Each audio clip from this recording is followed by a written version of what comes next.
Người đã hứa rằng tôi sẽ quên đi bóng hình xưa của em.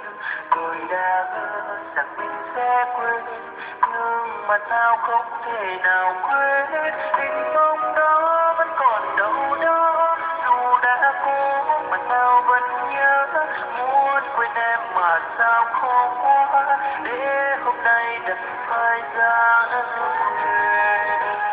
Rồi gặp em bên anh đó, tôi thầm chúc cho em hạnh phúc, chúc cho tình em sẽ được người yêu hơn tôi đã yêu. Đừng quan tâm tôi em ơi, chỉ cần thấy em yêu hạnh phúc cũng vui rồi. Em hãy cười, đừng phải lo cho tôi người ơi. Nhiều khi nhớ về em đó em, tôi chỉ biết nằm yêu với em.